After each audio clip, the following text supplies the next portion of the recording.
Implantation.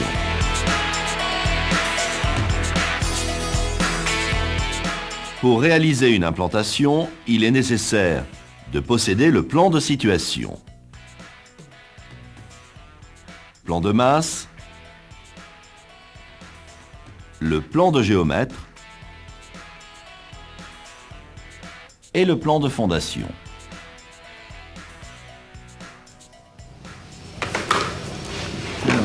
Monsieur Catino, donc je vous demande de mettre cet axe-là. Donc l'axe côté ici. droit à l'extérieur. Le conducteur de travaux et le chef de chantier définissent les axes de référence nécessaires à l'implantation. Et vous me rapportez un deuxième axe sous l'autre bâtiment. Donc on met un deuxième axe ici, sur l'extérieur béton aussi, Voilà. Y2.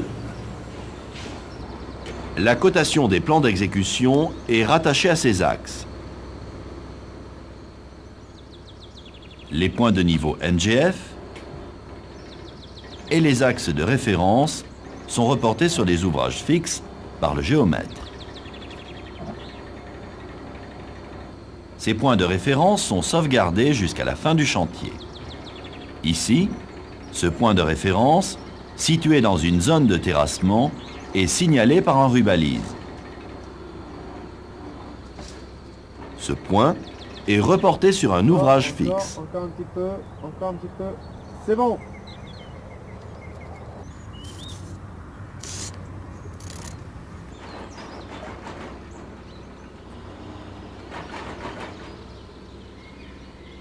Les axes des murs sont reportés sur les chaises à partir du plan de fondation.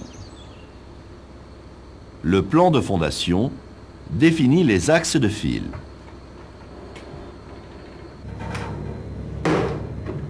Le chef de chantier implante les chaises sur le plan.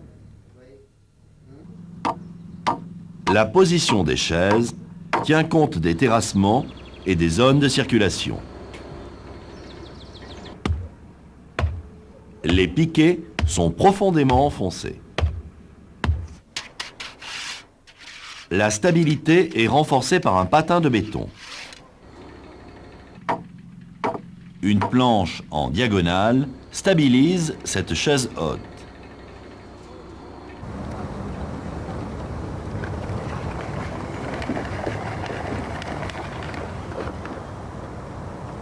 Les axes sont tracés sur les chaises.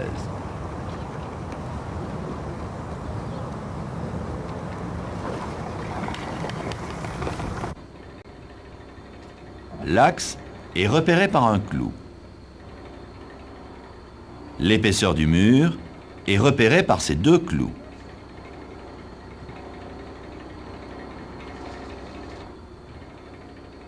Cette mesure correspond à la longueur du bâtiment.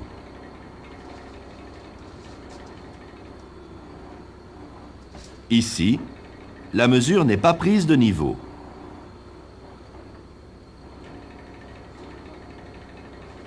L'implantation du bâtiment est fausse.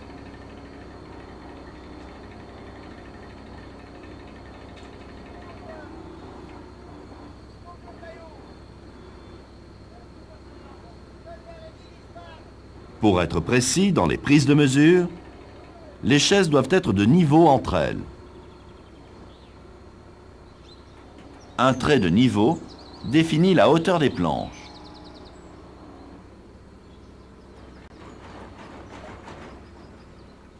Une planche suffisamment épaisse est clouée de niveau à l'arrière des piquets. Les chaises sont signalées et conservées jusqu'à l'élévation des murs. Encore un peu, encore un peu. Le point de référence Encore, est reporté un sur la petit peu, chaise. encore. Viens à droite un petit peu, un petit peu. C'est bon. C'est bon là, je cloue? Vas-y, clou. À partir du point de référence, l'axe de la file est tracé en premier.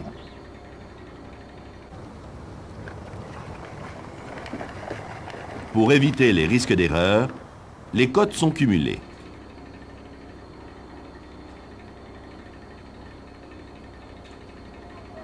En additionnant les cotes entre axes, on évite les erreurs de report et les imprécisions de traçage.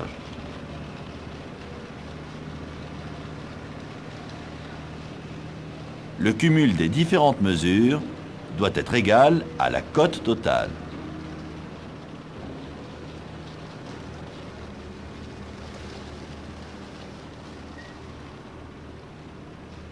Jamais les cotes ne doivent être mesurées sur le plan.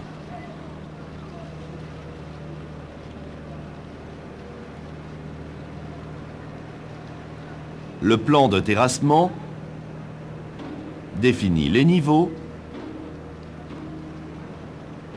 et les talus.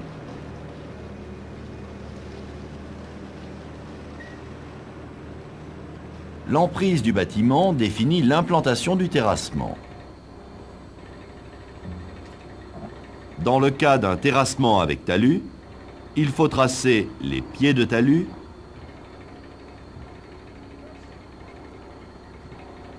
et les têtes de talus.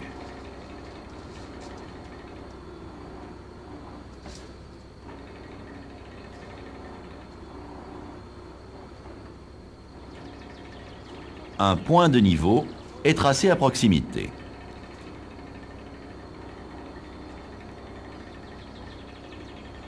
Les réseaux enterrés sont repérés. L'axe de la file est descendu au sol.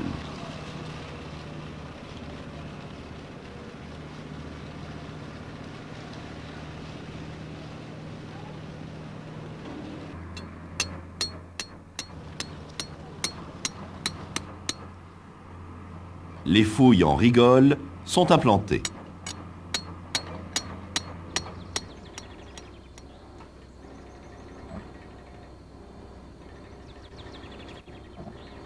Les fouilles sont tracées au plâtre.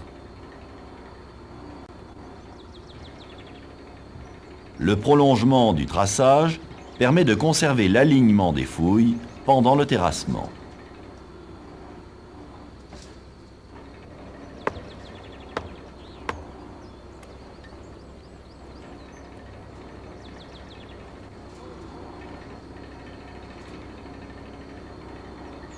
Un point de niveau NGF est matérialisé à proximité.